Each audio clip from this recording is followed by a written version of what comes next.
G'day everyone, I'm Matt from Full Send Engineering, and today this is episode number 6 with Harout Tcherkezian. Now, Harout is a civil engineer who's specialised in water and environment, and today's story is going to be about how his sense of responsibility changed over time. So Harout is the engineer who councils call when they need input with environmental specifications. He's the engineer who consultants call when they need input designing biofiltration and environmental systems. And he's the engineer who contractors call when things are going down on site and when design really hits reality. So Harout's story is a great story, and it's really one built around a purpose for really saving the environment or protecting the environment, as we'll hear about a little bit later. And we're going to talk a little bit about how Harout's thinking has changed, especially as he's evolved throughout his career and he's now a director of a business, tackling issues like microplastics and PFAS. So it's going to be a really interesting episode, and it's one where we're really going to dive into how an engineer carries responsibility long after the designs have been signed off. So Harout, welcome to Full Send Engineering. It's amazing to have you out here. Thanks for making it today on a Saturday. No worries. Thank you for having me. And I've come straight from the pool. You've just dropped your daughter off at the Shark Park. Well, as we know it as Ocean Protect Stadium as now. Ocean Protect Stadium. That's right. That's a good plug. No, absolutely. No, but we appreciate you coming in today. So, thanks for making it. No worries. It was a wonderful 1.5 hour drive. Oh, God. People are just so engaged and keen to come in and cop the 1.5 hour drive to come all the way out here to Kirrawee in the Shire. Yeah, well, Mike, our CEO, lives in Cronulla, and he's trying to get me to move over here. So I thought I'll come check it out. I'll bring one of the kids, see if they can sell it to the wife. We live about 10 minutes that way, and it is pretty good. Tri-Life is good. Oh, it's a beautiful spot. A lot of other people call us hobbits, but, No comment. Hey, I wanted to start kind of back in the early days and, maybe when you were a kid or something. Were there any early indications that you were going to be leaning towards engineering as an industry? Yeah, I think so. I don't know. To me, it felt somewhat natural to look at construction sites, be involved in, checking out architecture and things like that. If it was looking at a magazine, going and, talking to family members that were in that space. I loved playing with Lego, if it's that simple. My mum always thought, you're quite mechanically minded or whatever it was relating to that. And so I was always interested in the practical aspects of building or, whatever it related to in terms of construction at the time. Very basic as a kid, obviously. Yeah. Wasn't thinking about doing a civil engineering degree necessarily, but thought about that. In fact, even my dad, tells me now as a much older person now, he says, I always thought you'd go into a trade and potentially be an electrician. It's what I dreamed of doing. Is that right? Yeah, but he became a jeweler. So I thought I'd be a jeweler growing up, but I was always interested in construction and building. Yeah. Yeah. To be fair, I would have enjoyed being a jeweler, I reckon. It would have been pretty cool. Tinkering, making rings and things like that. Well, and so I basically started off doing repairs, polishing. Is that right? As a little kid, yeah. Helping your old man. Yeah, used to love it. So you've come from a migrant family. What was that kind of growing up, and what kind of pressure did that put on you as you were growing up? Yeah, didn't necessarily have pressure so much at a younger age, but as I got older and I was in school, and then thinking about what do you do after school, that's the pressure. Yeah. You've got to be an engineer. In fact, I think one of your mates told you this as well, right? Engineer, doctor, lawyer type thing. Yeah. That's how you're successful. That's the benchmark. Well, that's how they think you're successful. Correct. Your parents. Correct. I certainly felt that from my mum. Well, it was mum that pushed it, right? Yeah. My dad, as I said, do a trade, whatever that. If I said, and I was firm on it, I want to do something like that or be in jewellery, he might have folded. But success means having a degree, going to university and doing one of those things. Yeah. Cool. I think reflecting on how I started engineering, it was my mum's call. Yeah. Thanks, Mum. We all need them. Thanks, Mum. I haven't thanked Mum directly before, but gonna hear it now. Yeah. Yeah. She has been listening to the episodes actually, That's positive. which has been pretty cool. So I wanted to talk about your entry into uni because I know you kind of went into the kind of technology route. Yes. Can you tell us a little bit about how that evolved? I know there's probably hundreds and hundreds of kids out there thinking, maybe I'm not going to hit my WAM or my ATAR, I think it's called. I don't even know what it's called these. I should know. My daughter's doing year 12 this year. But the challenge for me was I love sport as well, right? So I was quite sporty and I tend to daydream in class in high school. Did my exams and didn't do as well as what I wanted to, but managed to find out about a Bachelor of Technology in Civil, which allowed me to do university and TAFE together. And then after, I think it was about 18 months, end up at university full time and finish off a degree. And so that was the way that I was able to do it. But I think the nice part about that is that there are options. Even if you don't know what you're going to do necessarily, even up until your year 12 exams, there's options. And so I tell my kids as well, I don't put expectations on them. So I tell them, as long as you have a go at something, I don't mind. Yeah. That's the rule though. You got to have a go. There's no bumming around or anything, right? So, but if you think about it, if you can align it with some sort of interest or passion, then it's going to at least start you off. But, you know, even like we were saying earlier, before we started the podcast, it's even through your 20s and 30s, sometimes you're still feeling like you don't know what you want to do. 100%, yeah. Right? So, yeah, I mean, was there anything that you thought you might have been if you weren't an engineer? oh, look, the jewellery thing would have been an easy fallback. Yeah. Were there any other interests or hobbies at the time? Sport? Would you become a... I would have loved to be a professional, soccer player, but that wasn't going to happen. Your mind works differently to your body. So, look, I love playing sport, and I played with mates, and that was more so from not only the enjoyment of the sport, but being in a team. Yeah, completely. And so I grew up with that mentality as well. Love being around people, being part of a group to fulfill some sort of outcome. Yeah. Or achieve an outcome. Yeah. So when you start, because I know the TAFE subjects are quite practical, right? That's right. And how did that go? And then when you went into full-time doing uni subjects, was there a bit of a culture shock where you're you've been having fun out doing, things like surveying and cool stuff. Yeah. And then you go into uni and you're doing third year maths, it's pretty average. Yeah, exactly right. And you can get caught up in that uni life as well, right? Where you're having fun a bit too much potentially. But the TAFE side of it was good because of the practical aspects. So if you're doing a surveying class, if you use that as an example, you'd actually go out and start surveying around the TAFE building. So cool. In the car park. So you not only study it, but you actually put it into practice. And I find sometimes that's probably the key, is actually understanding it when it's in practice. The way my mind works is I actually want to try and do it if I'm going to learn it. Otherwise, and if I don't keep doing it, I'll lose it. Yeah. Going to university, there was a lot of theoretical. And that probably is quite interesting as well, in that once you do that, for me at least, when I finished, I wasn't even sure at that point, what would I do for work necessarily? Yeah. Because I think of engineering, or I thought of it at the time and thought, okay, well, I'm going to be an engineer in an office and start designing. Yeah, it doesn't really appeal to many people, really. I actually went and had a chat with a mate. Well, it's actually a friend of a friend who was running an engineering business, a consultancy, structural engineering. Okay. I went and sat down with him and just asked him, what would it be like if I move into this space? What's the date? What's the typical day? What did he tell you? He said, you're going to be a human computer. Oh, is that right? Right. Because at that time... Gosh, he's not selling it. No, he wasn't. And I think he was probably trying to push me away from it because of his issues that he had in life, his experience. But I think if you know people and they know you, hopefully they'll give you a bit of advice that helps you, more necessarily than maybe what they'll give as general advice. So if you're quite practical like I am, you don't want to be stuck in one place the whole time. No. Yeah. So I managed to fumble my way into going out to work on construction sites. Yeah. So how'd you find that? I think for engineers at uni, there's this sense of, pride. You finish your degree and you're like, I want to go and work for a contractor and I want to go and build stuff. Yep. I know I certainly felt that. Did you have that sense when you were finishing your degree? I thought it was more design.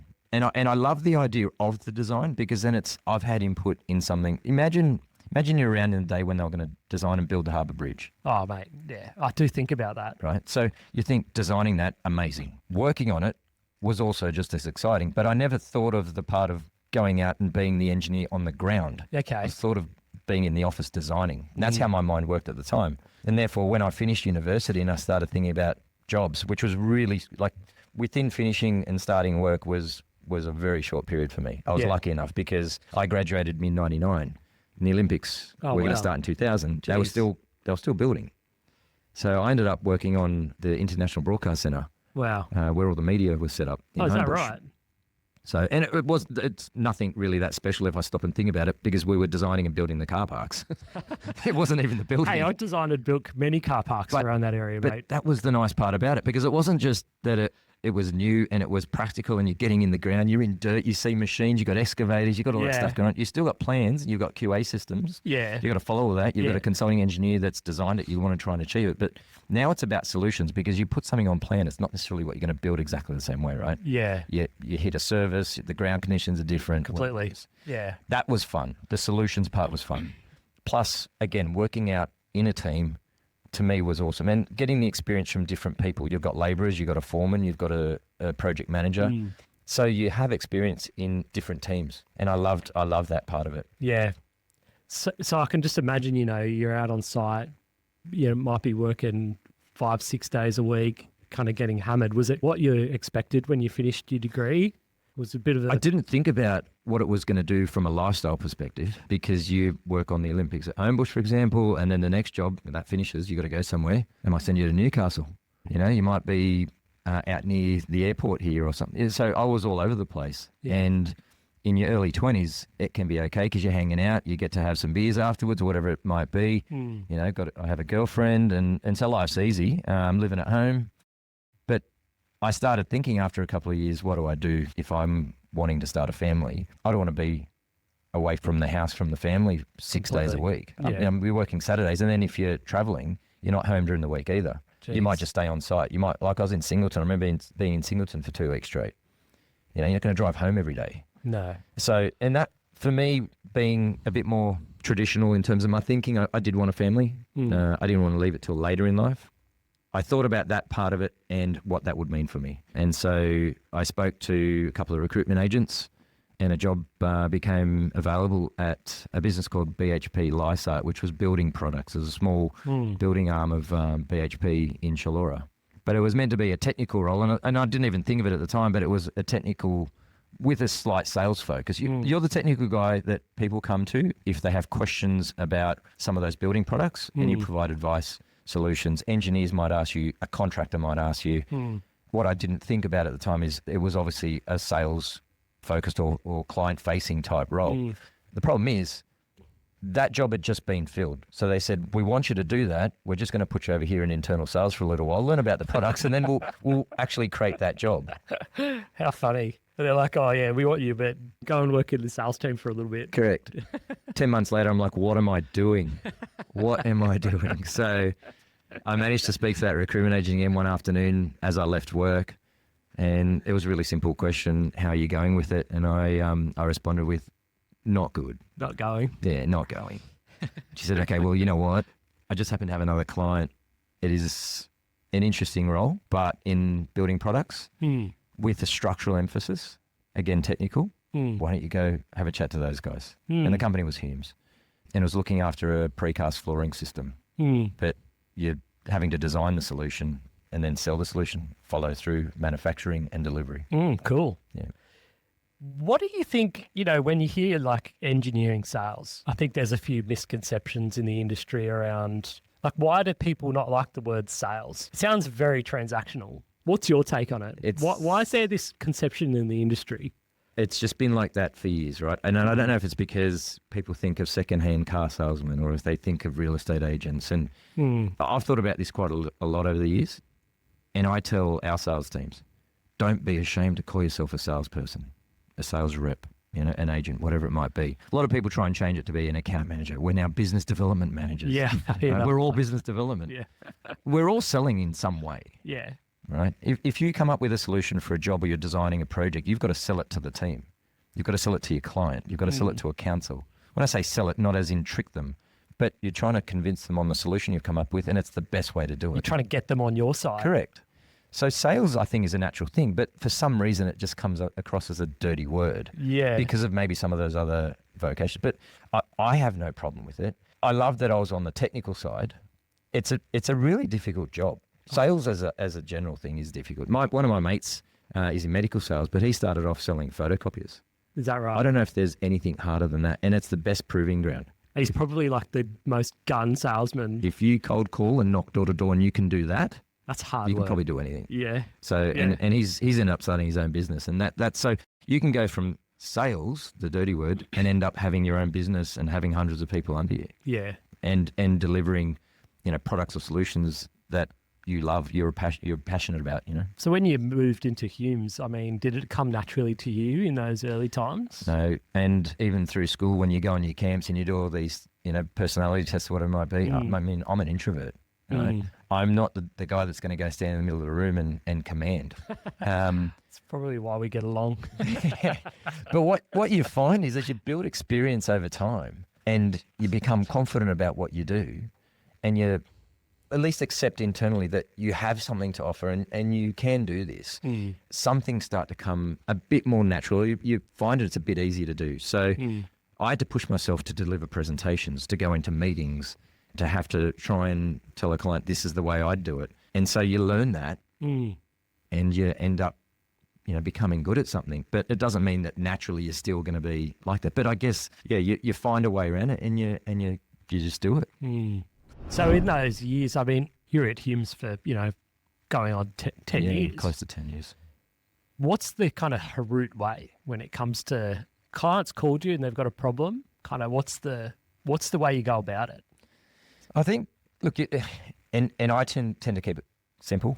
At least I try and tell myself that. Keep it as simple as possible. I am relatively structured in the way my mind works. So it's about understanding if the scenario is, for example, we've got a project. I mean, I had one the other day. Client sends me an email. I have a project. Council's send an RFI. Haven't done something. So obviously in my life now, our business, we design, supply, manufacture, service and maintain stormwater treatment assets and solutions. So a bit of a mouthful there, but send me an email.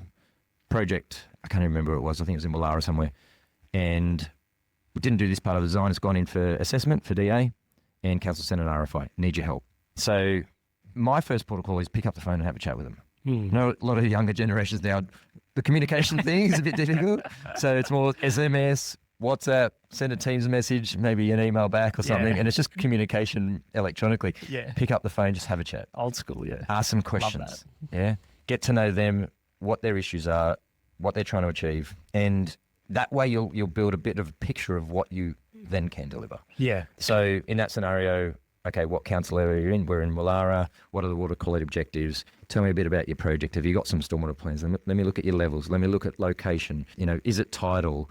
Have I got access to where this device might go? Or do you have an on-site detention system? You know, what are the implications? So I think about all those things and then try and come up with a solution. We have a range of different products and solutions that achieve the desired outcome, but it's about making sure something fits and works. And all of our products tend to complement each other. We don't overlay, so we have heaps of the same thing. It's one thing does something better than the other. So we've kind of gone a little bit into the future now. The future, yes, we have. Let's go back. Yeah. So because I wanted to touch on you getting into environmental work, because I think it's an interesting story, and I know that everyone's got their story of why it's important to them. Was there a particular thing or something where you were like thinking, you know, I actually want to try get it more involved in the water and environment scene? Yeah.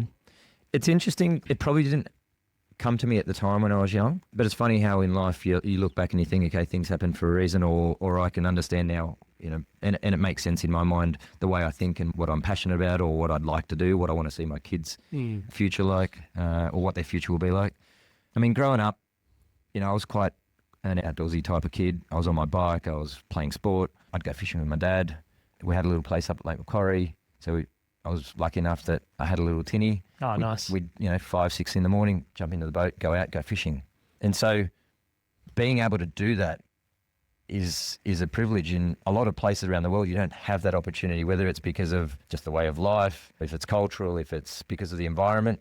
We're lucky here. And I mean, even to the point where we've done surveys, if I come back to the future, we've done surveys and a lot of Australians actually want waterways to be clean because that's where, look at us, 90% of us live on the coast essentially, right? Yeah, completely. And so waterways are a very important topic. You think people would mention taxes and stuff like that, but it's not. It's waterway health. And so, you know, it resonates. And being in that position where I was on the water, you know, whether it was fishing with my dad, you know, my sister and I were swimmers. So there was a connection there. You know, a couple of weeks ago, I took the kids out to go fishing on the Hawkesbury. I love doing it. I want to take them out on the water, get them to experience the outdoors. And it had been raining over the last few weeks as well, right? So you look at the river and there's whether it's pollution or debris, leaves, there's tree branches, there's tree stumps. You hear about the storms that we have, and there's trolleys and there's animals floating down the river, ending up on beaches. If we have like a 100-year storm, all those large storms, people refer to the storms like that, at least for media purposes, to blow it up. But you have a decent storm, you wash a lot of material down the drain. Completely. You don't realise, eh? A lot of material. So for people that aren't maybe, civil engineers and haven't designed these systems before, when we're talking like water quality and biodiversity and stuff, what does that actually mean? Like, what does it mean at a high level? What are we doing? So, and in our space, a lot of people refer to water sensitive and design, and it's about the water cycle, right? And so if it's more about our part and what we do in the environment, anything that is on, whether it's your roof at home, your garden, roads, streets, everything eventually makes its way to a creek and a river, and therefore washes out to the ocean, or it's building up in your waterways around where you live. In terms of what we do and how we assist that, or water sensitive urban design as a whole and a practice, it's about the water cycle in terms of storage, detention, or water quality. Right. So, as far as design goes at high level, we're either designing for reuse and retaining water in rainwater tanks, and so you want a reasonable water quality for that purpose. We're holding water back in detention systems, so we're not overloading the drainage network, obviously, because the more we develop, the more impervious surface we create, the more runoff you have. And gets downstream quicker. Correct, and it carries pollutants with it, right? Completely. And then you have the water quality aspect of it as well, and therefore you have devices that we refer to as gross pollutant traps, GPTs. Yeah. We have filtration measures. So for someone that's not worked on what's a GPT? The thing of it as simply as it could be a concrete box that goes in the ground connected to your drainage network, usually towards the end of your catchment. Okay. And it'll have screens or baffles, and it'll be designed to actually capture physically or retain via retention. And if we get technical, Stokes will see you got settling and that sort of thing. Yeah. You're actually retaining gross pollutants, so rubbish, debris, vegetation, sediment, hydrocarbons, heavy metals, all these sorts of things. Yeah. Half the problem is the pollutants that you don't even see. How many cars are on the streets? You're getting all the brake dust, you're getting tyre wear and tear, you've got the surface of the road, you've got the pollution people, leave on the side of the road, throw out your car, cigarette butts. You've got a lot of vegetation, a lot of organic debris. A lot of it's even deposited through the air. Is that right? Yeah. So nitrogen, especially, for example, the reason why when you're designing a system and you're modelling, for example, nitrogen tends to be quite a high or a similar concentration, I should say, off a roof as it is off the ground. Is that right? Yeah, deposited through the air. If it comes off gardens, it's a bit different to sediment, for example. A roof isn't going to have that much sediment load compared to a road or a car park. But nitrogen is deposited through the air, or it's on the other surfaces as well. So when we're talking biofiltration, can you help us to understand kind of at a general level kind of what the systems are doing? So if we think about the product options and the range, you're starting off with, like I mentioned before, gross pollutant traps, and they could be a simple pit basket that go in a stormwater pit with a grate on the surface just to allow water to come into, so you capture it at source. Yep. Could be a gross pollutant trap at the end of line. We also have other mechanical type, and I refer to them as mechanical just for, I guess, a bit of an explanation, but cartridges or types of membrane filters that are inside these concrete tanks as well for filtration. The alternative is your biofiltration, which is a vegetated type of solution. And often, if you look at them and you don't know what you're looking at, it looks like a garden. Yeah, completely. That's what I was going to ask you, actually. Like, what is because even in preparation for this, I chat to some of my mates about the upcoming episodes, and they're like, what the hell is a biofiltration setup? Like, they think it's something to do with sewage or something. I'm like, no, it's completely not that. So, when you're walking around these streets, what does a biofiltration or a sediment pond look like? So, and often what you won't realise is you might have an area like where we are at the moment. You've got a shopping complex. You might have a park out to the side, and if you notice, it might be a bit lower than the surrounding area, and you might see a pipe that's somewhere over there. And often they're designed as some sort of retention basin or some sort of detention basin. Yeah. Shouldn't use the word retention because that means you're going to reuse it, right? So more of a detention basin. So you're slowing water down. You might have a biofiltration measure that's associated with that. So it might be where the pipe connects to the basin initially, or as a sediment pond, and it's designed to actually remove the pollutants in the first portion of flow that comes off the storm. Okay. So we're because That's where you're carrying most of the pollutants, right? So it's all washing off all your surfaces and ending up Correct. in these tanks Yeah. in the first bit of the storm. Look, especially for smaller catchments. For larger catchments, if you think of the size of a catchment, your time of concentration can vary from all parts of the site. So what is commonly referred to as first flush, right, for that initial plug of storm with the pollutants is a thing. But for larger catchments, that initial flow from a part of the catchment further away can actually mix in with a part of the storm that's the peak further downstream. I see what you're Right? saying. So it depends on the catchment, right? But you do tend to typically get the first portion of pollutants wash off initially, and that's what you're targeting. So often engineers will target a 3-month flow or a 6-month flow for your water quality. Okay. Okay. And then in your detention tank, you're trying to hold up to your 100-year storm event, right? Yeah. And so that's how it sort of varies a little bit. But you might walk around the streets of a new precinct or a shopping centre, and you might have a street or a car park and the curb is slotted. It might have gaps in the curb, and behind it you might see a rubbly garden or an actual what looks like a normal garden, and that can often be a bioretention or a rain garden. Rain garden. Yeah. Built a couple of those in my time. Yep. And so it's designed as a natural vegetated solution, letting nature do what it does best, but the media is more of a specifically type of designed media with particle size distribution and componentry, like materials. So tell us about how a rain garden works. Yep. So, a traditional or conventional bioretention or rain garden, the way it works is pipe and head wall flow comes in on the surface. You've got a couple of 100 mils, 200 or 300 mils of detention volume, extended detention. And that's just to hold a certain volume of water, because we're going to filter vertically through a layer of media. Okay. Often typically 400 to 500 mil thick. Of what, like a sandy loam or Exactly something right. like that? Yep. Traditional conventional bioretention or a rain garden would often use a sandy loam mix. And there are guides and specifications on what to use. And there's a couple of suppliers around that supply that material, and water will filter through that. Underneath that, you'll have a transition, which is like a sand layer, and then you'll have a drainage layer. So you'll have slotted subsoil pipe that then collects that treated water and discharges it out. Excess flows going into a bypass pit, or hopefully you've got an external, what we call a high flow bypass upstream. So you see when your big storm comes through, it doesn't wipe out all the material. Don't want to wash that through there, right? So you'll scour, you'll wash pollutants away. It's a pretty complex system, really. It is. When it comes down to engineering-wise, you're designing weir levels, you're designing how fast things take to penetrate through material. Hydraulics are important. You want it to hydraulically function well. It might be combined with an on-site detention basin. You might have OSD volume, so on-site detention volume on top. Yeah. So you've got to think about how that all works together. If it's putting it down to simple terms, hydraulics are important. Mass load is important. So the pollutant load coming in, you want to design your system to cater for what you think the pollutant load is as well. You might be able to design it, and you design it to meet a water quality outcome, but it might be overloaded after 3 months.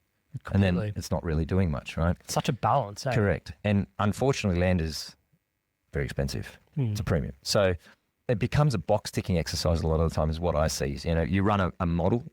Often engineers will use a piece of software called Music. Yeah, model. I was going to ask you about that. Yeah. So it's a modelling piece of software that is used for determining a water quality outcome, at least theoretically. Yes. And that just tells you what you might achieve in terms of water quality. It doesn't tell you that you've sized it correctly. You might be able to pull data out of it to then try and determine if it's sized okay, or at least guide you in that direction. But it really only tells you about the water quality aspect in terms of the way most people use it. Yeah. And so it is a bit of a struggle. It doesn't tell you hydraulically that you've done it very well.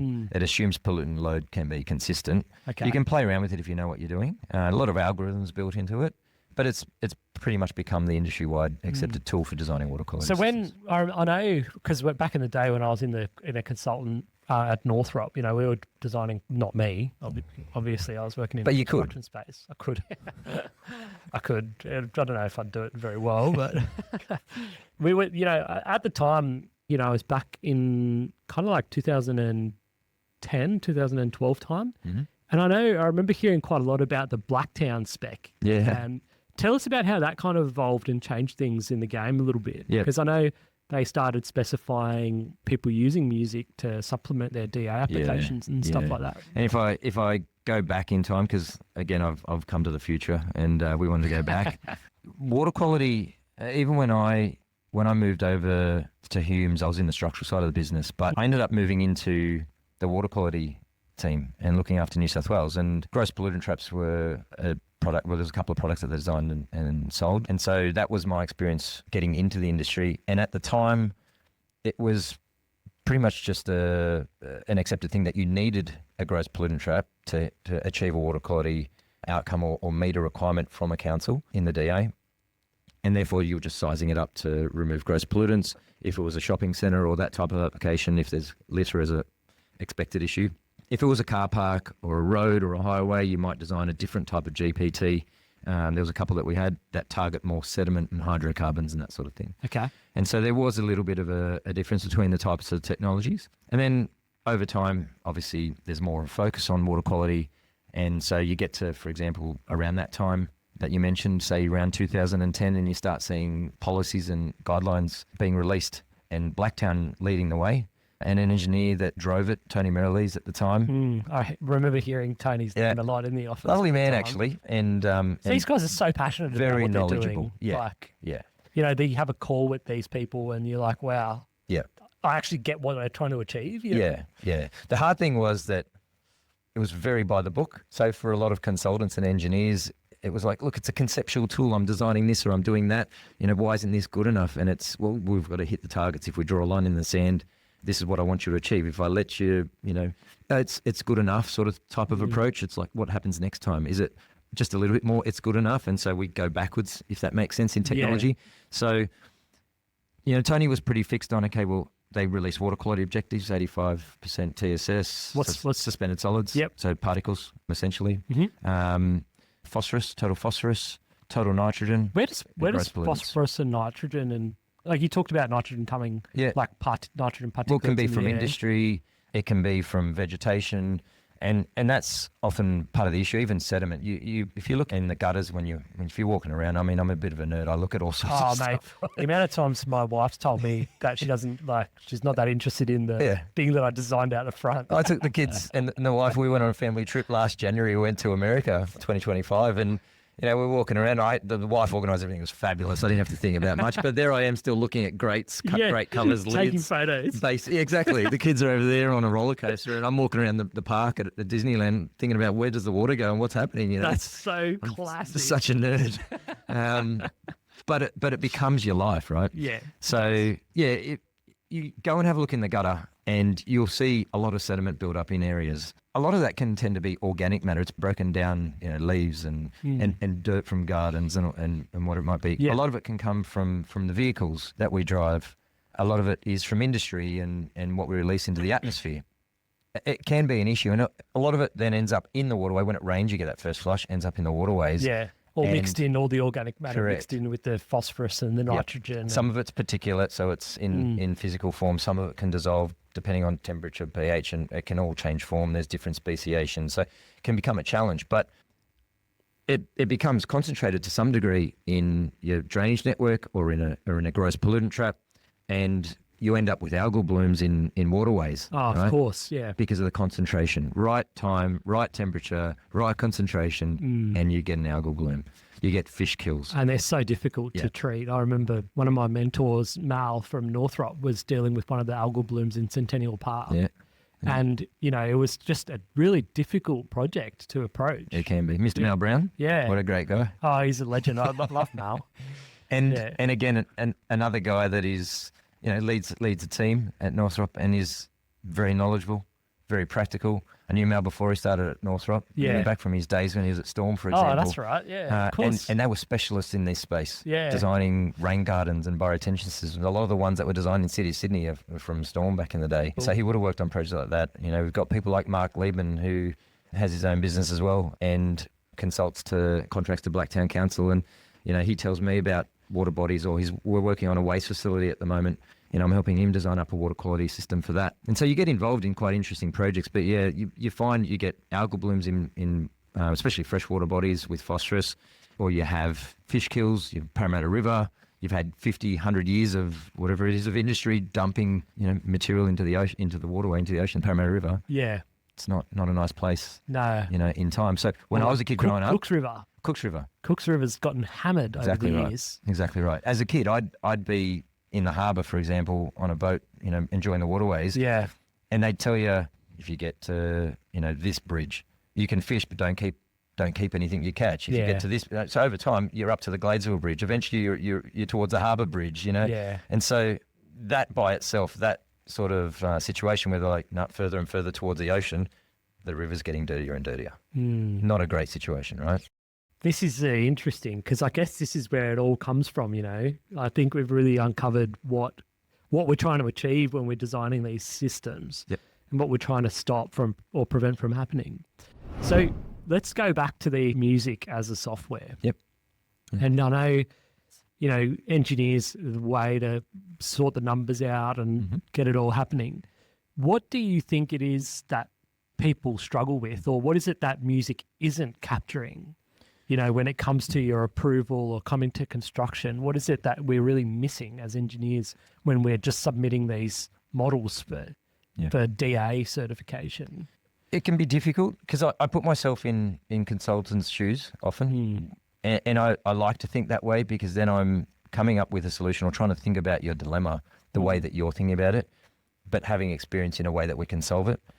I think part of the challenge is the design, and I mentioned it earlier, because of time constraints, budget constraints, and similar issues or challenges, a lot of things become a box ticking exercise, and you get stuck in that day to day.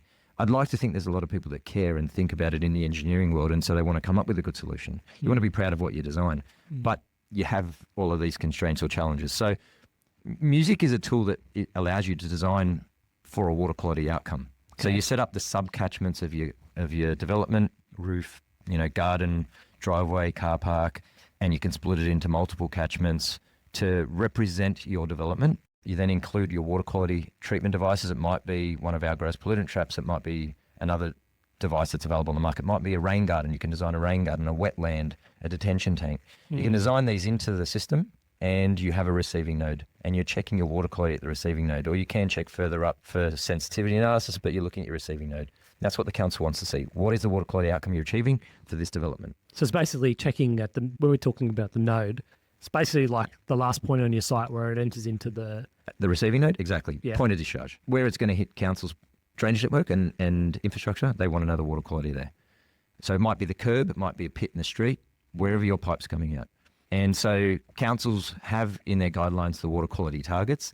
Some councils might give you a music guideline and they want to see you use certain parameters in your music guideline. There's the drinking catchment down in the Southern Highlands. So Water New South Wales review your water quality designs and the councils require concurrence. And so they take it a lot more seriously because a lot of water will drain to a water catchment that provides drinking water supply. Yeah, to the entire Sydney. Exactly, to the public. So councils don't tend to be as strict as the drinking catchment, but some councils are very strict from the perspective of at least achieving the water quality outcome. So Blacktown, as you mentioned, a lot of councils are doing a lot of good work. We do a lot. We work all over Sydney, work in Greater Sydney, up and down the coast. We're in Brisbane, we're in Victoria, we're in Tasmania, South Australia. They're doing this all over the place, especially in the Shire. Yeah. So, the music modelling allows you to build that picture. Yeah. Try and achieve that water quality outcome so then when it's assessed, obviously that part of it is ticked off and you're achieving the goals or the requirements of the guideline. That example I gave you for Willara with that development, I received a call during the week and the clients received an RFI from council because they didn't include any water quality design at all, any stormwater treatment. And it's just something they overlooked. They thought it was a smaller catchment, might only be 1,500 square metre development, and they didn't put it in. So council's asking for a design to be done, and we helped them out, come up with a solution. Yeah, cool. There you go. So the other thing I wanted to ask you about was, when some of these systems can be quite sensitive and, especially when you're on a big construction site, it's not a place for a sensitive system, and I'm sure you've seen lots of things where, the engineers could have thought about it a bit differently. Yeah. What are you finding as kind of some of the stuff that you're seeing day to day where you really think to yourself, gosh, you haven't made it easy for yourselves here, guys, Like, what is it? Where are these things falling apart? Yep. I guess is my question. It could be challenges with space. As I mentioned, land is very expensive and it's just going to get more expensive. And so finding solutions that either go below ground, if you can get away with it, space and reducing footprint to make that solution work so that you're not taking as much land. It might be as simple as wanting to provide more open space. So if you're working on a subdivision, families want room. You know, you've got kids. You want to you've got Completely. kids, right? Yeah. You want to be able to take them to the park occasionally. You want to go for walks in the morning. You want to do these things. So you don't want to take up all of your space with an asset that doesn't allow you to use that space. Yeah. Do you have any examples of Yeah. stuff that you've kind of seen? Yeah, plenty of examples. And with the scenario of the issue either during construction or post-construction, like we're always thinking about, is the solution right for the job in terms of achieving a water quality outcome? Does it fit the space? Does it work hydraulically? Is it going to last? Aesthetically, is it going to work? How are they going to service it? Where is it located on site so that you can actually get vehicles to it if you need to get vehicles to service it? Completely. How long is it going to last? Do you have to rebuild it potentially in time? And so all of these things come into the thoughts about how you design a good solution for a project. Yep. Whether it might be, I mean, we've worked on solutions in Barangaroo. We're providing solutions at Darling Harbour. They're tidal. You've got shopping centres. You've got open space. You'll have to go to and clean that system at some point. How do you get the vehicle there if it's, you know, in front of Crown Casino, for example? Completely. We've got subdivisions, Silverdale, for example. And if anyone knows about our webinars that we've put on at Ocean Protect, you know, we talk about Silverdale quite often, or we have a vegetated system called Filterra, which is a high flow bioretention system. So much smaller footprint. A lot of design and effort's gone into the technology to create a small footprint in comparison to traditional. We're 3 to 7 times smaller. Is that right? Yeah. So we designed up Filterra systems for the Silverdale subdivision for a developer out there building about 400 homes. Okay. Didn't want to cut down too many trees. In fact, had to pay quite large contributions if they did. Fair enough. Make it work with the landscape. You know, you want to work with the environment.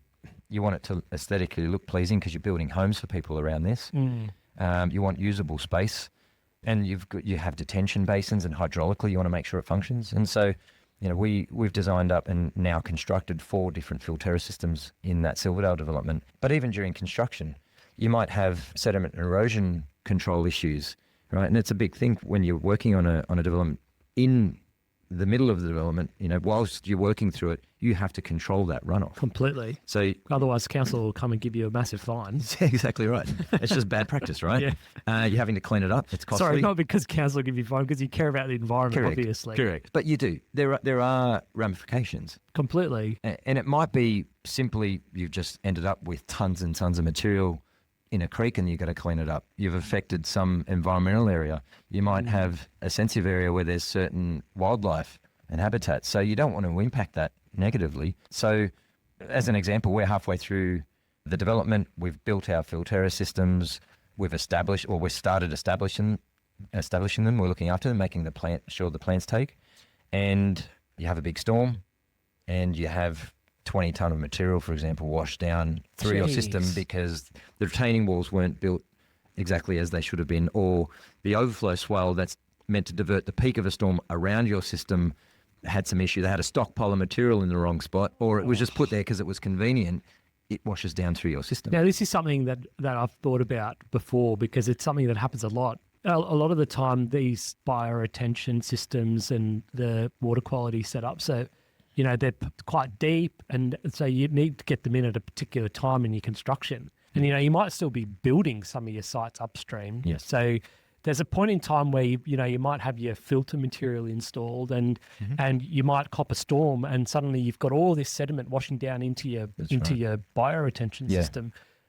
When that happens on site, or how are you preventing that from happening on sites? Well, the thing about Filterra for us is that we've tried to look at the inherent constraints or issues with traditional bioretention and design around that. Okay. So for Filterra, or to be honest, you could still do it for traditional bioretention.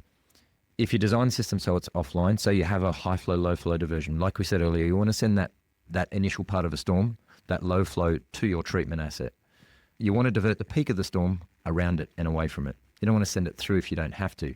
So for people that are listening online, what does that actually look like? So it might be as simple as, if you can imagine your drainage network, you have your pipe heading towards your basin and your drainage asset. You might end up designing up a structure, a pit in the ground or a tank in the ground that has weirs and baffles, so walls that direct flow in certain direction. Yep. Obviously, based on head, you'll force water a certain way, and water can overtop the weir and bypass in the peak. So in the big storm, water's coming into that, cross into that weir, hitting the baffle or the weir, and then overflowing Correct. And it's still sending a small amount of material off Exactly to the right. side, but Yep. it's still, all the flow rates and stuff will all be manageable for the system. That's right. That's right. So that's a high flow, low flow type diversion. It can be built into your treatment device. It can be upstream in a network. It can be designed in a few different ways, and constructed a few different ways. And that will help then at least with this issue. If you do have this continuous load or peak flow at least, you can divert that around. At least during construction, we're blocking off the low flow pipe to the system just to let it take. Because Yes. during construction, you're not necessarily wanting the system to treat what's coming off the catchment, right? You're going to overload it. You're going to basically smother it. You could kill it if it's a bioretention system. Yeah. So you might put other measures in place, and that's why you have sediment erosion control on your construction site. Yeah. We also often install, or at least request that the contractor install a gross pollutant trap upstream of the system if it's required or it makes sense to put it in, it is good practice. You put in a gross pollutant trap to protect that vegetated asset like a bioretention. And that GPT or gross pollutant trap can go in early because it can capture a lot of that material, and usually then all it takes is a vacuum truck, open the lid, drop the hose down, vacuum it out, and at least it's ready to protect the system. Pretty accessible and easy Correct. form of maintenance. You're not in your bioretention setup with a digger pulling out material and plants. And part of the issue is it's not just about then removing that sediment load that's come in or whatever smothered the system. If you put machines onto a rain gun or a bioretention system, you're going to start to compact that media. You have to scrape back material if you've now smothered it. And if you're doing it with machines, you're going to start compacting it. They work in a way that you want a certain conductivity, you want a certain flow rate to go through the media. So tell me about this, because I remember doing this back in the day, these column tests. Yep. Tell me about how they work. So let's just say you've had some sediment load coming to your biofiltration or your rain garden. I could just imagine it coming in, likely on the surface. You'll find that the sediments and stuff will sit on the top surface of the garden and, might form a bit of a film. Yeah, a crust, right? Like a crust. Like a crust. And then what happens, The thing then it'll hold water, it'll impact its hydraulic conductivity. Yep. Tell us about what happens next in that scenario. Well, and in a lot of rain gardens and bioretention systems that you see that have been built over the last 20, 30 years, that's essentially the issue that you have. Because they've got an inlet into one location typically, or a large basin might have multiple inlets, but they're coming into one point. And so a lot of that material will tend to stop at that point or spread out from there. Yeah. And so you then overload, one a particular location. Point. Yeah. But if you do have material coming in and you've created a crust and it's started to blind, essentially a column test is a way to determine the flow rate capacity of the system. You scrape some of that material back, get to the top of the layer of the filter media, and there's a couple of different guidelines around when we do it. So you can imagine a clear PVC tube. We bash that down through the actual media layer right down to the drainage. Pretty crude way of doing it. You're basically just bashing it down.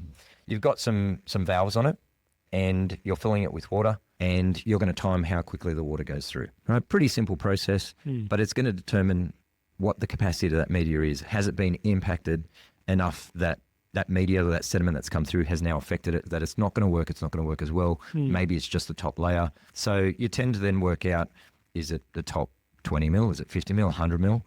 And so you can then try and at least remove that component. In some cases, especially if they've been around, if the system's been constructed, say 20, 30 years ago, it's probably a rebuild, And that's what I was going to ask you, because even on the last episode, we were talking quite a bit about durability and maintenance. Yeah. And you don't realise it, but these systems, you need to maintain them. Everything. So when we do let's say Green Square Town Centre, we built some bioretention systems out there and some rain gardens. If you were to go out and do your column test on day one for Filterra, what kind of hydraulic conductivity are we getting? Conductivity, so filtration flow rate for that system is about 3,600 millimetres an hour. Depending on how you design it, you can be up to 4,000 as well. So what are we talking quick. here? We're talking how fast the water goes down through the column. It goes down 3,600 millimetres in an hour. Yep. Which, if you break it down in terms of flow rate, it's about a litre per second per square metre. That's a fair bit. To some people, it sounds like a lot. Some people, it won't sound like much. 1 litre a second. If you think about a drink bottle per second, then it starts to put into perspective. That's a lot of water. And then you put it per square metre. It is a lot of water. And for a traditional bioretention system, you can't do it. No. For Filterra, it's been designed to do that. To put it into perspective, a traditional bioretention system is probably working at about 150 millimetres an hour on average, somewhere between 100 and 200. So we're treating a lot more water, and therefore the specification, the quality in the media, in the design, the manufacturing of the components of the media, the mixing, and then the actual construction of the system is very important. So we keep that all in-house and offer a turnkey solution for that. Traditional bioretention systems are often built by a contractor who then call in other contractors for certain bits and pieces. QA can be lacking, unfortunately. It's a really good solution, and traditional conventional bioretention systems are really good ways to do this as well if they're designed and built well. And then, as you said, maintenance is really important. So if I was to do my column test in, 5 or 10 years or 20 years' time, how impacted is that material? Look, it depends on the scenario, obviously, right? Depends where the load and the characteristics. Exactly right. Of Every catchment's different, even to the point where you can model this in music and you won't actually achieve that water quality outcome in the field. Yeah. You'd hope you're close to it. Let's just take a general development. Like, what would we be talking? In terms of would it be 50% of the capacity of day one? There's some some people will tell you, some academics and guidelines will require that you will rebuild a bioretention system in 10 years, 20 years' time. The general school of thought is it might be 20 years. So if you're running life cycle analysis on these systems, you'll often allow for a rebuild after 20 years. Some people will say to you that you never have to do it. I think it really depends on your catchment. So who's rebuilding them? Is that that's part of the issue. Often ends up being council. Well, they're not being rebuilt most of the time. It's like a gross pollutant trap. Even a simple device like those devices we talked about earlier that we design and supply, or even our cartridge filters and membrane filters that are all below ground that you don't see, 80 or 90% of them don't get serviced. They're not serviced. What an issue. And it sounds strange in a way. We have a maintenance business. We have a facilities management plan business. We probably have 600-700 contracts on the go at any one time. Some of them are quite long, which is really good because the system's going to be operational. But that's maybe 10% of the systems we supply. We can't force people to service and maintain them. What you'd find is part of your DA, or one of the clauses in your DA is such that you'd probably have to be maintaining these in perpetuity. It's just they don't get policed. To the point where... So the developer? Forever, yeah. Well, not necessarily the developer, whoever the landowner is. So you might have a developer build a block of apartments like we're in at the moment, with a commercial setting underneath, but owner's corporation ends up taking over. Completely, yeah. They're the ones that have to then... So you see this as a bit of an issue then? Well, it is. And we developed facilities management plan, which is a way to make sure the systems are designed and implemented and put into a project like this and then serviced in future in a way that it basically provides the whole turnkey solution for what will become an owner's corporation or a strata. And it's an affordable way to do it. It's basically essentially somewhat like a user pay, but you pay a monthly fee and we're taking care of this. It's worry-free motoring type thing. Yeah. But it's done in a responsible way. And you know that your systems are then operational. This is really intriguing for me because, we think that as engineers, we think that the golden bullet is when we get the approval for the DA or for whatever it is we're applying for. But really, the performance of the system will go years and years, it could go 50 odd years, 100 years. You hope so. Yeah. Well, and it seems to me like there's this little bit of a black box in terms of, who's thinking about this in 50 years' time. It's thought about and talked about at least as a general thing, but because it goes to construction and it gets built. Like you might start a DA process today, you might not be building for 3 or 4 years. You might not have finished for another 1 or 2 years after that. And it becomes a business, right? Yeah. You just want the end goal and you want to put the tenants in, or you want it to provide the service that you've built the facility for. You're not thinking about, okay, what do I do with all the infrastructure? Although you'll if you're thinking about what if you own the asset? Well, you tend to think about things that might cause a problem for you. Like if you have a pump pit in the basement of your building, make sure the pumps work. Yeah. If you have fire hydrant systems and things like that, you want to make sure you got to get them tested. If you've got cooling towers on your building, you got to get them checked and tested. You got to get things serviced. You got a lift or an elevator in your building. You get it serviced and it's under contract, and it's usually similar to our agreement. It's like a facilities management plan. Yeah. You're paying it off at a time as user pay, but it's being serviced as you use it. And so that's what we've tried to do with stormwater assets. But even to the point, as I said, 80 to 90% of our systems aren't ever maintained and serviced because the owners either don't want to do it, don't know about it, it's not policed, or it's expensive to do in terms of your day-to-day life. You guys must have seen some things kind of when you're looking at maintenance and when you're opening these pits that haven't been opened for 20 years. It gives you an indication of the type of pollutants in the catchment, what's happening in the catchment. What's some of the things you're seeing? whether it's, I don't know why it happens. It probably should make sense if you think about kids playing and that you get a lot of balls, you get a lot of tennis balls and things like that. Obviously, you get a lot of organic debris, leaves, sticks, sediment settles to the bottom of a lot of systems. When it's as far as gross pollutant traps are concerned, polystyrene, chip packets, Coke cans, bottles. I shouldn't mention Coke necessarily, but your soft drinks and that sort of thing. Yeah.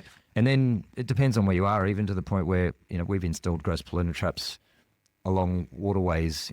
We put one into Bondi Beach recently, and I've seen gross pollutant traps that have been installed. We've gone and inspected them because they're tidal. There's seaweed and growth. There's fish inside the gross pollutant trap. We've gone and maintained some systems, and we've had eels, we've had turtles.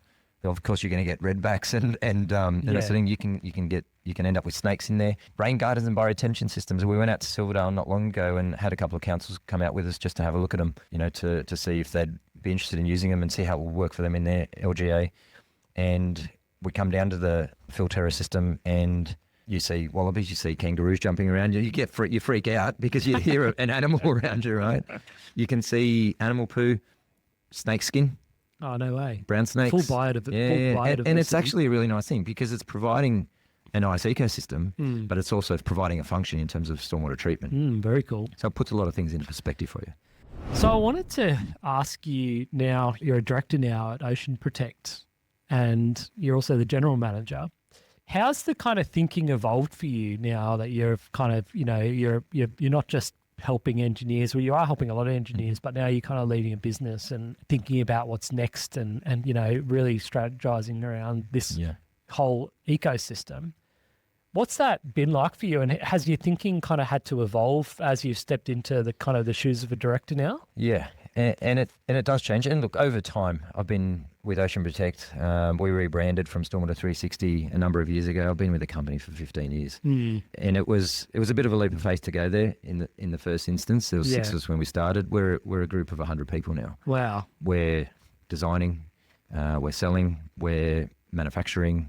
We have our own precast concrete factories to manufacture the chambers and the systems that we install the filters within. We brought a lot of things in-house. We have the maintenance business, as I mentioned. We have the facilities management plan business that I mentioned.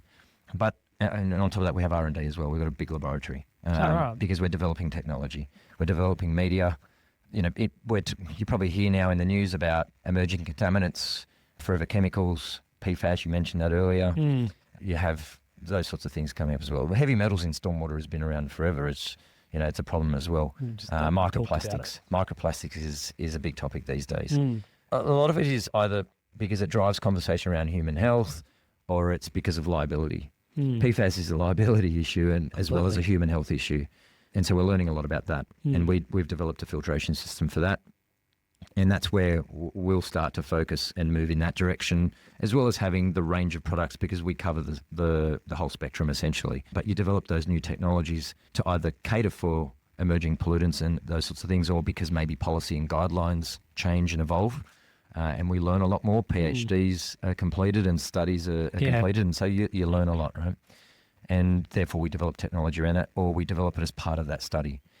And that's where we evolve and we move into those spaces. And in doing that, you then need people. And so from a business perspective, you're looking for talent, you're looking for like-minded individuals. We've had people knock on our doors over the last 5 to 10 years, especially after we've rebranded and people have realised what we're about. And often it'll be a client, or it might be a council engineer, or it'll be a builder or a developer, or an engineer will come knocking saying, I love what you guys do. I see what you do. Yeah, it's really cool. I mean, it's real, you got a full mission, Well, and that's the thing, whether it's a mission or it's a passion, or you didn't realise, but you think about it. You go to the beach. Mike, our CEO, lived in the Shire all his life, an avid surfer, a really good surfer actually, and tells a story of being a kid and going surfing, and as he became a teenager and through his early working life, you'd go for a surf after it's been raining for the last couple of days.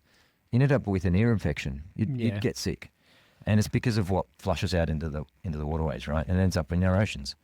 And that was what triggered it for him. That's why he ended up in this space. And so stories like that are what put it into perspective.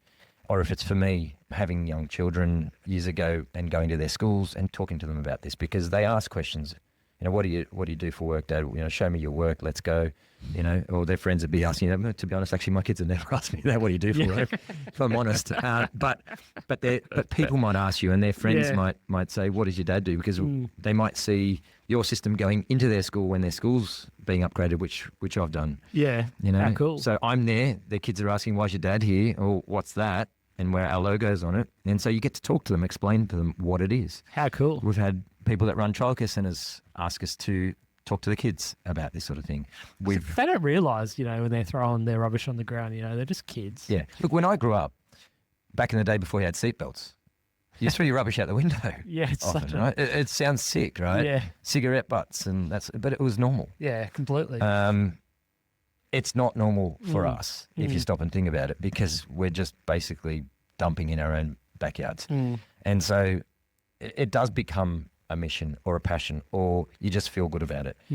I'm not the type of person that I'm going to go out and, tell everyone that you've got to love the environment. I'm not going to go and hug trees, although it might be really good for you, but I care. I'm passionate about it, right? Yeah, completely. I'd love to go for bushwalks and take my kids for bushwalks. I love to take them if we're going on holidays, as I mentioned earlier, or go to the beach or go fishing. Yeah. And I get to talk to them about what I do from a general perspective and why it's important because of where we are or what we want to enjoy in life. And so, the emerging contaminants, if it's attracting people to the business, being a director now or running part of the business, the challenges that you face are finding those people that have at least a like-minded thought process or a mission. It's nice to have those people in your business because then you're aligned. You're all in the same direction. Is that one of the biggest kind of judgment factors when you're kind of looking at It's people? not a judgment factor, but it does play a part in it, because if you're passionate or you care about it and you want to do it, it's going to make a difference, right? Yeah. But we don't hire people just because of that. Completely. And as I said, we have people now actually approaching us to work for us. I can imagine. And so sometimes what we do is we end up having to try and think about, can we create a role for this person? Daniel Ryder, who works for us, was at Blacktown Council and approached us, and we created a role for him. But he's now, over the last couple of years, developed a water sense urban design framework for councils to implement, because they might not have the resource or the time or the expertise to actually produce a framework Pretty for their technical councils. stuff. 100%. So we now offer that to councils as something they can put in place, and Daniel's developed that because he's passionate. Cool. He loves what he does, and he's really good at it. So hearing those stories from people that, they love to see what we do, and when we do it, it gives you a nice feeling inside, right? So running the business or helping run the business, and we tend to do it as a bit of a team, core of senior people. You have different opinions on things, you might have different views, and you come together and end up in the same direction because we all respect each other. But it's a good outcome typically. It's a good outcome for the business. We're still running a business. We need to run a business and make money. We have shareholders to return profit to, but we achieve a good outcome, and we hold ourselves to a certain standard. And a lot of businesses will say that, and I think a lot of businesses do that, but we won't want to cut corners. We don't want to drop below those standards because our reputation is the most important thing to us, whether it's the business or personally. One of the things that I've come to realize is if Matt, consulting engineer, rings me up one day and says, I need help on a project, I know you do this, I got your name and number from so-and-so. They said, I need to talk to you. You're the guy to talk to. I've done a good job. And that happens a lot. That's what I tell the young guys in the office. Yeah. Your network is very important. Credibility is very important. We're very transparent as a business in terms of what we do. And so I think that as a business is why we are what we are, and why we've become what we've become, and where we're going to move to in future. How cool. And I kind of was also thinking now, I know that you guys, the sense of responsibility in the team is something you guys should be really proud of. And I know that in coming in conversation with you, you mentioned sometimes, holding people to account, holding other engineers to account, holding other businesses to account for some of the things that they're doing. I think that's something that you're pretty proud of also. Yeah, we are. As a group. It's difficult, right? Because you're putting yourself out there publicly. Or you might not necessarily have to do anything publicly, but you just oppose something whether you're part of an association, you're part of a group that's come together, an industry-wide group, but you've got to put your position down and you've got to stand by it if you know it's the right thing to do. I think our industry, as good as it is and where we are, there's so much more that we can do. And I think, unfortunately, we're still we're unregulated to a degree. There are policies and requirements and guidelines in place, but it's still easy to cheat the system.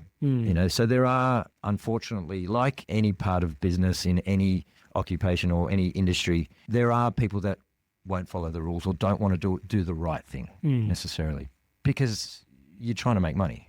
And that's the challenge. I think holding them to account, or creating a standard that you think people should aspire to, or companies should try and achieve, and then letting people, engineers and consultants or developers, stratas, owners corporations, whatever, the public, letting them know about what you do and why you do it can make a difference, because I think a lot of people care. They actually do care when you stop and think about it. Yeah, I think so too. We've had, over the last couple of days, some clients of ours asked us to be part of some videos and podcasts as well, because they like what we do. They're paying us to put filtration systems on their developments, and it's costing them money as developers, but they love what we do. It's love the story. And they love being associated with it. Yeah, it's such a good kind of system. And that says to me they love doing it, right? Completely. So people care.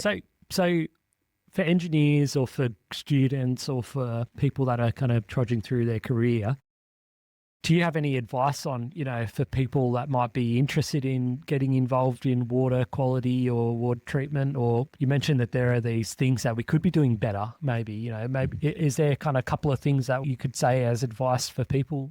Yeah, and it's difficult, because I know a lot of young people, and I was the same, didn't know what I wanted to do.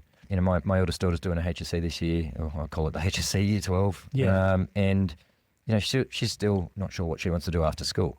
So for young people looking to possibly get into engineering, thinking about it, young engineers or young people that are studying engineering, you may not necessarily know about this part of the industry specifically. You might know a bit about it. There is a lot that you can do in this space. There's a lot you can learn. We have a team of engineers in the office that are running music models, looking at hydraulics, running hydraulic calculations and those sorts of things. And those engineers are also looking at the products and how we manufacture them, the structural aspects of them. So there's a mechanical aspect to it. And then we have a team that help supply and deliver the solutions. In terms of delivery, it's not necessarily just putting it on a truck and delivering. It's delivering in terms of we build it and then establish it and look after it for 12 months. So like a project management style type of thing as well. So we have a range, and then we have the sales part of the business where we have engineers in that space as well, because we need technical people that can sell these solutions for a development like we're in at the moment. If it's residential with commercial, if it's a shopping centre, if it's an airport, whatever it might be. You mentioned Green Square. We need people to still sell these technical solutions or be the technical go-to. I remember, so we've only, how long ago, 6 to 12 months ago, finished applying our systems to a metro development, a part of the metro development. Quite a large Filterra system, about 1,000 square metres. We have another technology called Jellyfish, and we have gross pollutant traps, the Ocean Save gross pollutant trap. We have a bunch of these devices, Vortex gross pollutant trap, and they're all supplied to this project, worth millions of dollars. So working on the metro and just finishing that, I think the interesting about that is that I remember working with the engineer on that a couple of years ago, coming up with the solution. And he's calling me to talk to me because he needs some technical advice, but he understands those devices, once we've designed them in, will have to be sold to the contractor or the builder. Yeah. All right. So engineers coming into space and wanting to work for us have a whole range of options, or whether it's for us or someone else in this space. So sales is not necessarily a space that you should ignore. As an engineer, you can still get into that space. Yeah. And I think having a sales experience means you can go sell technically in any industry. I think if you think about your client's needs and you're trying to achieve a solution and a good outcome, you can do anything. Oh, gosh, I was actually just remembering back to my sales days when I used to work at Athlete's Foot selling runners. And I actually learned how to speak to people, and it was so important. And I still use those lessons from back then. I still use them day to day now when I'm in front of clients or when I'm pushing a team to implement something. It's something like these really fundamental skills, having to learn how to sell something. I think it's a really important and valuable thing. And, like you said at the start, we're always selling. We're selling when we're trying to convince our wife what we want to have for dinner, and we're selling when we're convincing our friends where we want to go for holidays. You know, it's all part of it. Well, it's funny, right? If you need to buy, you got to go buy a car. Yeah. You go to the car yard, And like you said, it's sort of like a dirty word. You're a car salesman. You're a salesman, not necessarily a car salesman. You're a salesman. But guess what? You went there because you need a car. Yeah. He's there to do a job. Yeah. If he does it well, he's going to ask you what you need. What do you need the car for? What do you do for work? How often are you going to use it? How far do you travel? He's going to ask you these questions if he's a good salesperson, right? But he's providing you with what you need. We were in a car yard the other day, and the bloke that helped us, me and my missus both said, gosh, that guy was amazing. Like, he didn't once feel like we were getting car sold to, Well, he's trying to help you with your need. It's no different to if you want to sell, a drink, if you want to buy a TV. Yeah. So, and that's why I don't think sales is a dirty word or it's a bad thing. You should be proud. Yeah, completely. I think you guys should be really proud of what you're achieving out there in the world. And we are a sales business. If we don't sell, we can't continue to run the business. But driving it with education behind it, designing and creating technology, helping drive the industry, writing guidelines, whatever it might be. It's all really interesting stuff. Yeah. Like our laboratory. If you came and looked at the laboratory, you think this is crazy. But there's a lot that goes into it. And unless you look at it or you see it or you hear about it, it can be difficult. So from an advice perspective, going back to that, if you know of someone or if you hear of someone, if you hear this, I mean, my number, my email address is on my LinkedIn, in my LinkedIn contacts. Give us a call. Yeah. Reach out to one of us. If someone wants to go and check out your laboratory. 100%. No problem. Because we've established the precast facility, the laboratory and our office all under one location now. So good. In Southwest Sydney. We have a lot of clients, whether it's council engineers, consulting engineers, even clients that are buying them and putting them in contractors. They want to come and look at it. Yeah, I would want to go and check it out. And they don't leave for hours. But we love it, Yeah, right? it's so good. It puts things into perspective. People understand. And then, you end up on the same page and it's nice, like-minded people. I was wondering if, as a business, you had like some statistics around like such and such cubic meters of material that was saved from going into waterways. Yeah. And we you actually don't have to know the numbers. No, it changes all the time, right? Every time we're putting something in, we're capturing more pollutants. But whether it's the number of wheelie bins per day of rubbish that's ending up in the waterways or that we're capturing, we're talking tens of thousands of tons of pollutants that we're capturing now. Jeez. And on our website, if you go onto our website, oceanprotect.com.au, we have a counter. No way. Right? Obviously, we can't go and check every single system in the ground, but based on the number of assets that we know we've supplied, how big they are, where they are, how long they've been in the ground for, and then obviously the ones that we're servicing, you can put a number around that. And it's tens of thousands of tons of pollution. Wow, that's incredible. So imagine what's going out to the ocean because of all the sites that don't have stormwater treatment assets. New developments, you end up with a stormwater treatment asset of some sort. Existing developments that have been built for a number of years may not have anything. And so that's something that we need to think about in future as well. Right? You've still got all this pollution running off and ending up in the waterway because you didn't need a device back when the development was built. Correct. Yeah. And hopefully in time we might see a utility like Sydney Water start to take control of this. You mentioned when you talked about biofiltration or bioretention that one of your mates said to you they thought it was something to do with sewage. Yeah. A lot of people still think stormwater that goes down the drain goes to a sewage plant. Yeah, it's completely not the case. It doesn't happen. Yeah. In fact, part of the issue is that sewage systems overload end up in the stormwater system. That's no right? And that's part of the reason maybe for algal blooms as well or whatever it might be. So, I mean, they're designed to overflow as well to some degree because at that point you hopefully don't have as much of the material that's initially coming to the sewage plant washing through the plant itself. But you might have sewage systems that are broken where it's ending up in the system. Yeah, completely. Wow. All right, Harout, I've really enjoyed this conversation. I want to give you your very own Full Send Engineering t-shirt.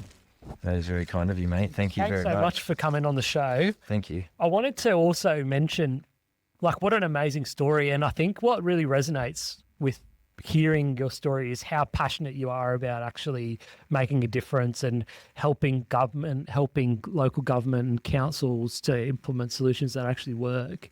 And then taking that whole through the entire engineering process from design through construction and then through maintenance. I think that's really something that you guys should be really proud of. Thank you. I also wanted to mention that there is an event coming up. It's called Sea Week. Have you heard of Sea Week? Yeah, you see these things coming up, and we're Yeah. part of all sorts of these initiatives. Yeah, so Sea Week's an event which is really about kind of teaching people about the environment and teaching people about how to kind of protect the oceans and things. And that's going to come up in March. So if you are interested in and want to learn more a little bit about what you can do as a person and as an engineer and as people out there in the industry, it might be a good event to go and check out. But Harout, it's been so good having you on the show. And for any engineers out there, Harout, take him up on his offer, give him a call, go check out the laboratory and go check out the precast factory. I know I've called Harout many times and, gotten that technical advice, and take him up on his offer, because I reckon he'll be absolutely thrilled to kind of share the cycle with everyone. So thanks so much for coming on the show. Thank you very much. And if you like these types of conversations, please like, comment and subscribe. Leave me some feedback. I'm not getting much feedback. I want to know if you want to hear about particular things, or if I need to change my way of interviewing people, or if you think I should branch off into a particular topic. Tell me what's going on. Or the way he combs his hair. Yeah, Whatever it maybe. is. Maybe I've got to wear a different shirt or a different colour. I think it's great. But yeah, I do appreciate. We've got at the moment we've got around 150 subscribers across the platforms, and we're reaching 300 to 400 people listen to each episode. So That's fantastic. It's crazy. It's so good, mate. And look, you know what? Take him up on his offer. That's Matt. I think you got to reach out, and you got to put suggestions in the messages, and it'll be better for everyone, right? Yeah, 100%. So. Yeah, no, Good on you, I mate. appreciate everyone. And if you like more of these conversations, please like, comment, and subscribe. Thanks. This is Full Send Engineering over and out. Thank you.